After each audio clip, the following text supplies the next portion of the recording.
Billionaire father, a shy waitress, and a dance that changed everything. The hush inside Kingsley's, Manhattan's most exclusive restaurant, was so heavy it felt like it pressed against the walls. Forks froze midair. Conversations stopped mid-sentence. Dozens of eyes locked on the small open space between the tables. 10-year-old Lucas Montgomery stood trembling. His legs, bound by metal braces, wobbled as he stretched out his hand toward Diana Johnson, the restaurant's only black waitress. The pianist had just begun a slow melody when Lucas, without thinking, asked her to dance. "Sir, control your son," Manager Thornton snapped, cutting through the silence. "This is inappropriate. We are not a dance hall, and staff are not here to amuse guests." At the corner table sat Richard Montgomery, founder of Montgomery Investments, one of the richest men in America. He stiffened. It was the first time he had brought Lucas to a public dinner since the accident 2 years earlier, the one that had left the boy partially paralyzed. And judging from the stares around the room, it would likely be the last. "Lucas, sit down," Richard ordered quietly but firmly. Diana froze. She looked from the manager to the billionaire and then back at the small boy, whose hand still hovered in the air. In her 5 years of working here, she had learned how to fade into the background, especially around customers like Montgomery. But this time, she didn't.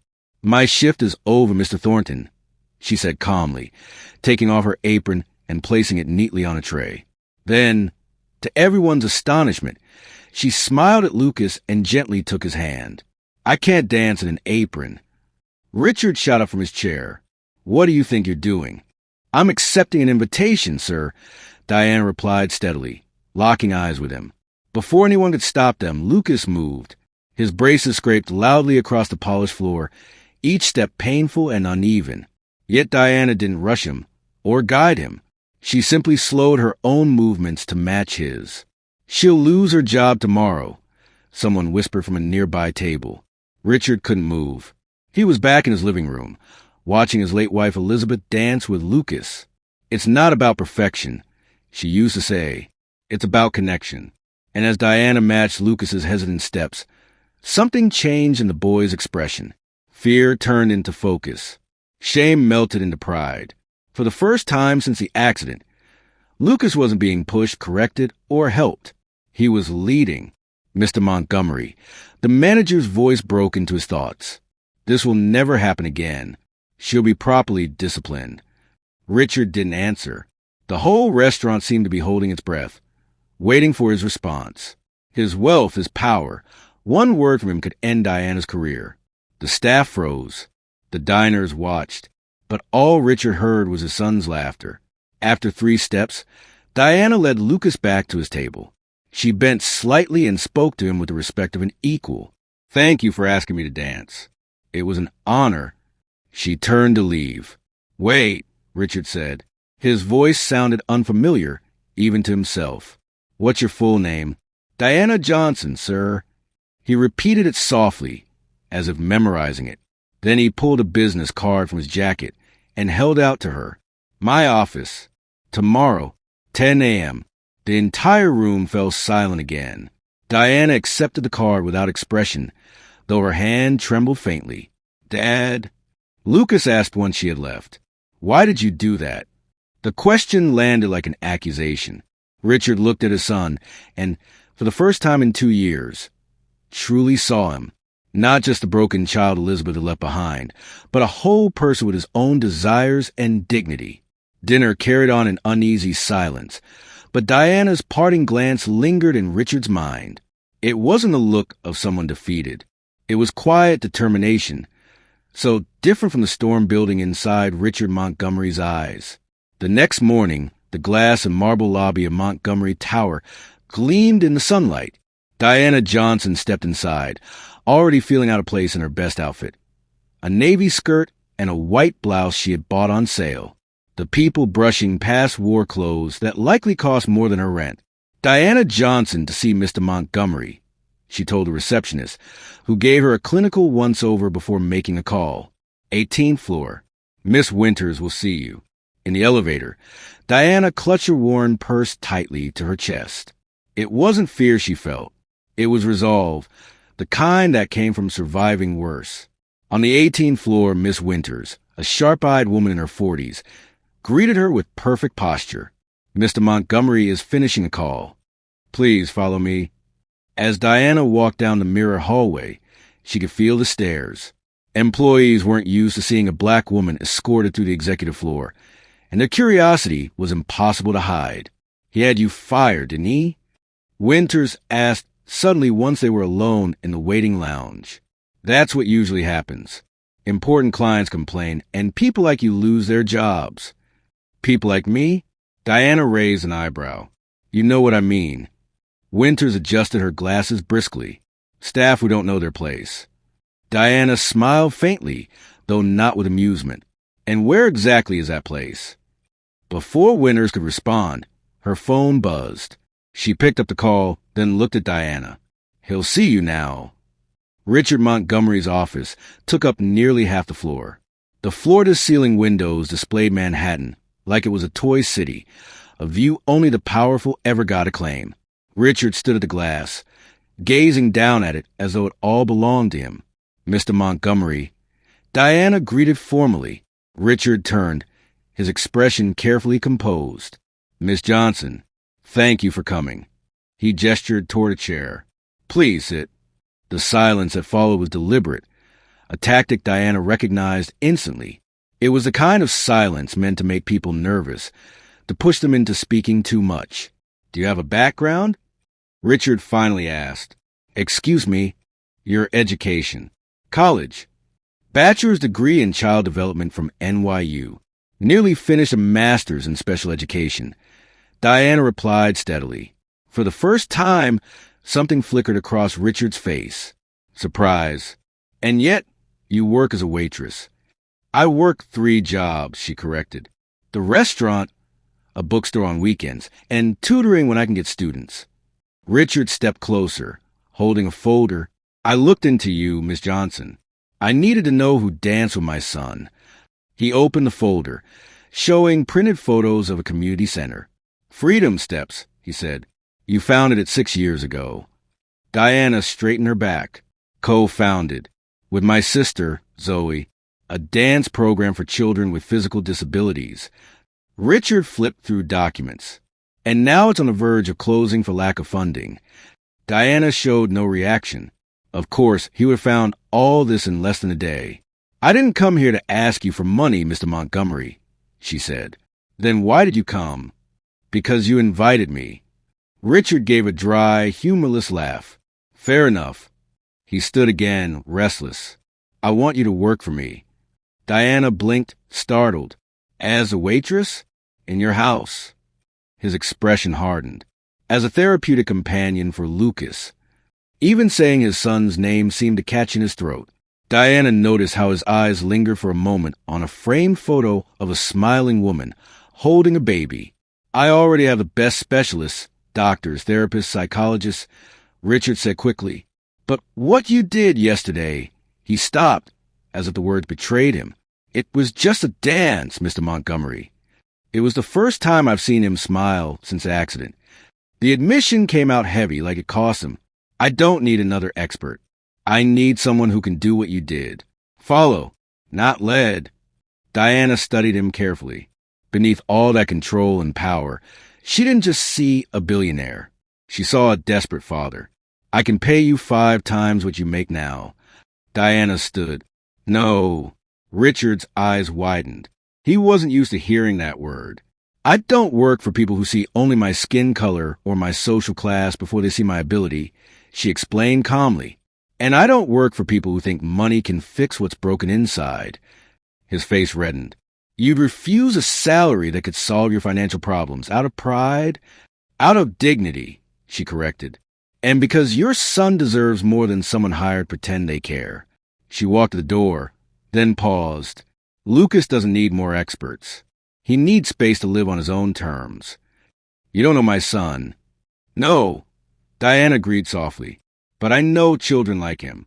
And I know that their physical limits are nothing compared to the invisible cages we build around them." She placed a card on the table.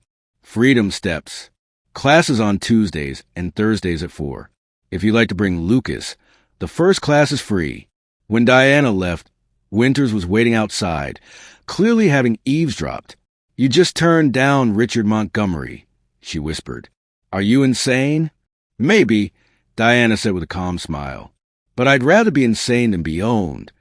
The following Wednesday, Diana sat at the community center's front desk when her sister Zoe rushed over, nervously fixing her hijab.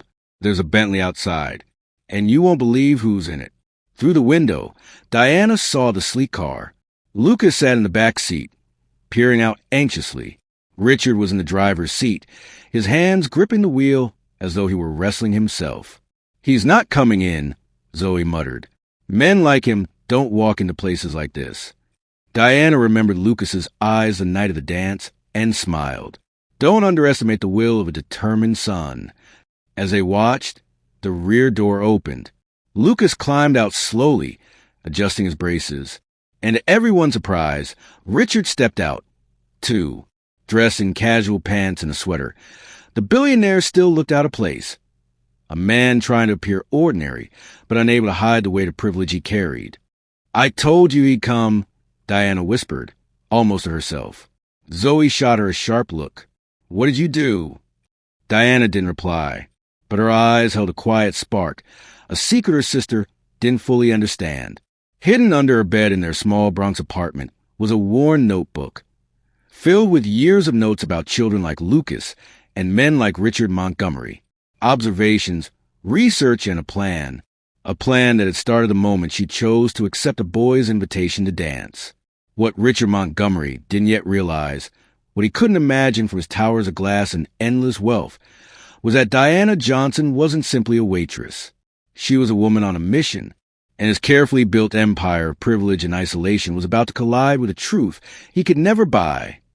The greatest lessons in life aren't purchased, they're lived. Freedom Steps operated out of a rundown community warehouse. The walls were lined with handmade posters painted in bright colors.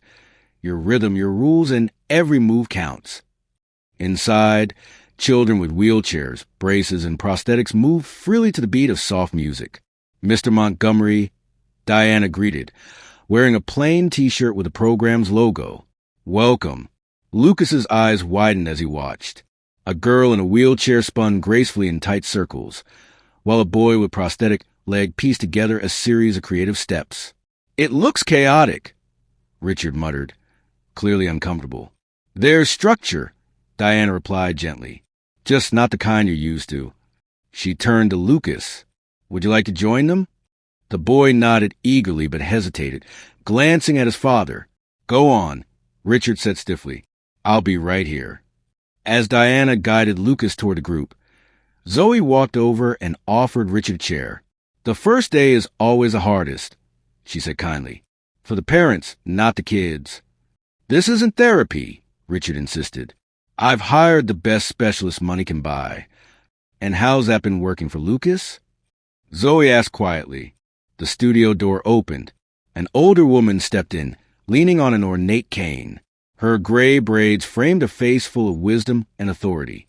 Dr. Elaine Mercer, Zoe whispered, neuroscientist, brain plasticity, retired from Harvard. The woman greeted several children warmly before turning her gaze toward Richard. Mr. Montgomery, you rejected my research proposals 3 times in the last 2 years. Dr. Mercer, Richard straightened. I didn't expect you here. I oversee this program, she said. We're studying how non-directive movement helps rewire the brain in children with motor challenges. Research? Richard frowned. I thought this was just a community dance class. Diana returned just then, leaving Lucas with another child. Freedom Steps is a pilot rehabilitation program, she explained. We combine adaptive dance with neuroscience. It's based on the theory of movement autonomy. Then why are you working as a waitress if you're leading research? Richard demanded. Because we have no steady funding, Diana said evenly. And because people like you rejected our proposals 3 times. The realization hit him. You were Dr. Mercer's assistant. Co-author, Dr. Mercer corrected firmly. Diana had to abandon her master's program to care for her sister, but her theoretical work is groundbreaking. Richard narrowed his eyes. You knew who I was at the restaurant. From the moment you walked in, Diana admitted, and when Lucas asked me to dance, I saw a chance to show you instead of just telling you. So the dance was staged. Absolutely not, Diana said. Lucas chose to stand. I chose to follow. Suddenly, a group of reporters entered the studio. Richard stiffened instantly. What is this? Part 2 of the plan, Diana said, a faint smile tugging her lips. Zoe handed Richard a freshly printed article. Revolutionary motor rehabilitation shows breakthrough results. We published our first findings today, Dr. Mercer explained, and we invited the press. You used my son for a publicity stunt. Richard's voice was icy. Diana led him to a side room. Photographs lined the walls. Dozens of children, each picture accompanied by handwritten notes of their progress. On the far wall was a single empty frame. What's that for? Richard asked. Our future, Diana said softly. A full rehabilitation center. With resources, we could help 500 children a year instead of 50. You orchestrated this, Richard muttered bitterly. The dance, the meeting, today with the press. All of it. I saw an opening and took it, Diana said firmly. 4 months ago, when you canceled our meeting without reading the proposal, I promised myself I'd find another way.